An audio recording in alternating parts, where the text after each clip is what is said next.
Hello সবাইকে, welcome to my another blog. আজকে আবার বেরিয়ে পড়লাম অন্য একটি শহর ঘুরে দেখার জন্য।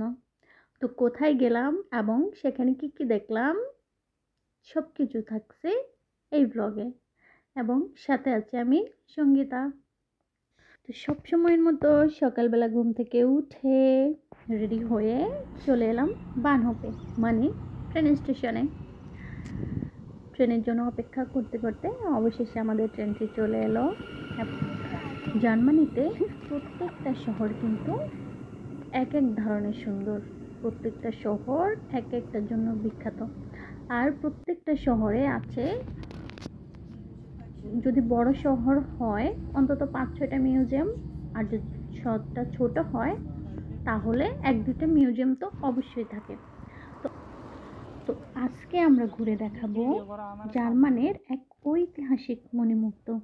কথায় আছে, যে কোনো দেশের মিউজিয়ামগুলো নাকি দেশের ইতিহাস, সংস্কৃতি এবং শিল্পের মেলবন্ধন।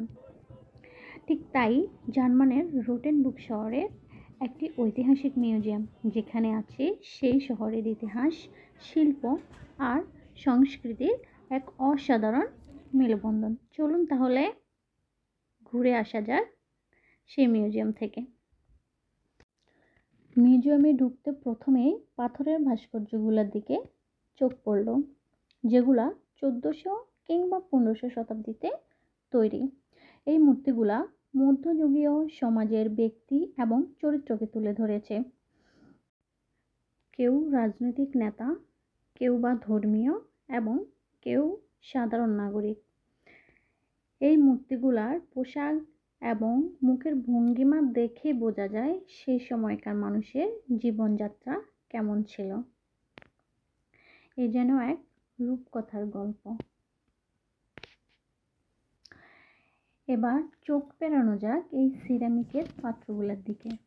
এগুলা কেবল রান্নাঘরের সামগ্রীই ছিল না, এগুলো ছিল শিল্পকর্ম, হাতে আঁকা রঙিন কারুকাজ। প্রতিটি পাত্রে ছিল অভিজাততা, সৌন্দর্য এবং সংস্কৃতির ছাপ। মিউজিয়ামের অন্য একটা কক্ষে ঢুকতেই চোখ পড়ল এই যুদ্ধ যন্ত্রগুলোর দিকে। তাকে তাকে সাজানো রয়েছে মধ্যযুগীয় সব অস্ত্রশস্ত্র, হেলমেট, রাইফেল, বিশাল বিশাল তলোয়ার।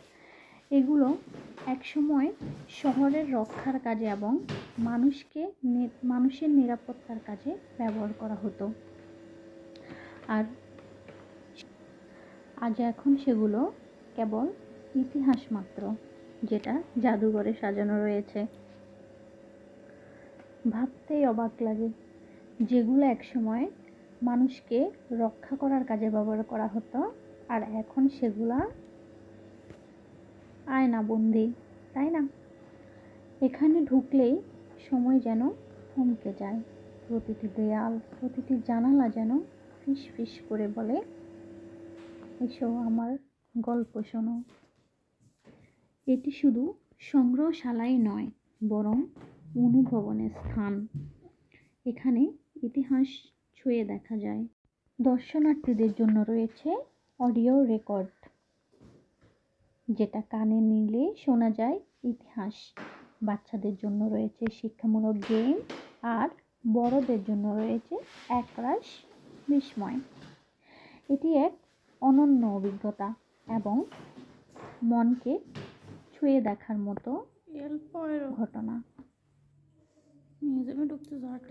আপনি যদি ইতিহাস ভালোবেসে থাকেন এবং ইতিহাস সম্পর্কে জানতে আগ্রহী থাকেন, তাহলে আমার প্রত্যেকটি ভিডিও অপেক্ষা করছে আপনার জন্য।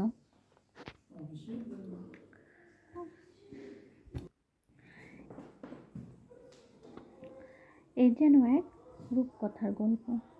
রোটেনবুর্গ শহরের এই মিউজিয়ামটি ছিল একসময় একটি মঠ বা মনস্টারি, যা 1300 শতাব্দীতে প্রতিষ্ঠিত হয়। পরবর্তীতে এটি একটি ঐতিহাসিক গুরুত্বপূর্ণ জাদুঘর হিসেবে স্থান পায়। এখানে রয়েছে প্রায় 1300 থেকে 1400 শতাব্দীর কিছু মূল্যবান জিনিসপত্র, যেগুলো মাটি খুঁড়ে খুঁড়ে পাওয়া গেছিল। এই যে দেখতেছেন এই তালাগুলা, এগুলা কোনো এক সময় রাজপ্রাসাদ বা রাজাদের ভবনের সামনে লাগানো থাকতো। এগুলো সম্পূর্ণ লোহার এবং মূল্যবান ধাতু দিয়ে তৈরি। দেখেন এক একটা তালা কত বড় বড়।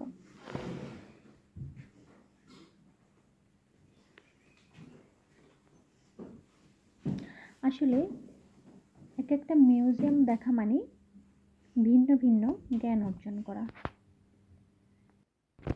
এগুলো ছিল সিন্ধুকের মতো।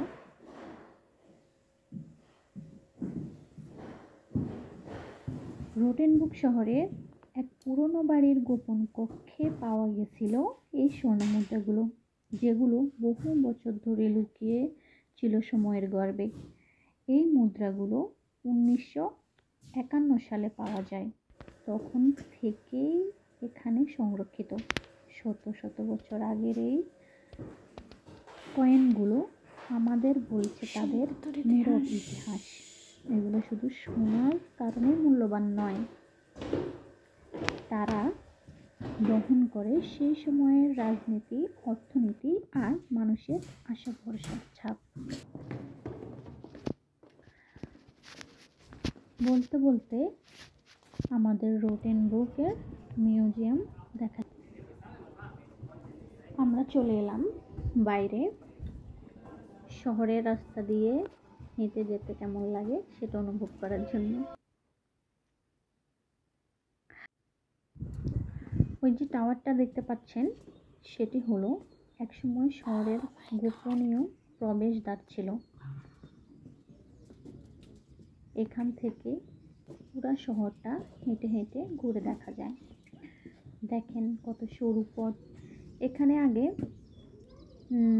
পাহারাদার ছিল, শহরকে পাহারা দেওয়ার জন্য। মানে পাহারাদারগুলো এইখানে বিভিন্ন জায়গাতে বসে থাকতো। আমরা এখন এটাতে উঠে পুরো শহরটাকে দেখবো কেমন লাগে। এটাতে উঠে এটা হচ্ছে পুরো শহরের চারপাশের একটা রাউন্ডের মতো।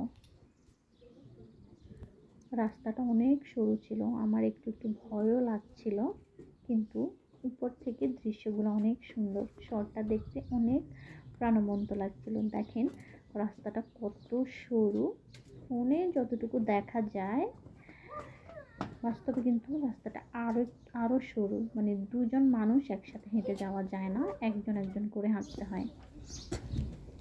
কাঠ দিয়েছিল কাঠের করিডোরের মতো। এই যে দেখেন উপর থেকে নিচে শহরগুলো কেমন লাগে, অসম্ভব সুন্দর লাগছিল। তো আমার ভিডিওগুলো যদি আপনাদের ভালো লাগে, অবশ্যই আমার চ্যানেলটা সাবস্ক্রাইব করে দেবেন, লাইক কমেন্ট করে দেবেন এবং নতুন নতুন ভিডিও পেতে আমাকে উৎসাহিত করবেন। সবাই ভালো থাকুন, সুস্থ থাকুন। দেখা হবে অন্য কোনো ভিডিওতে।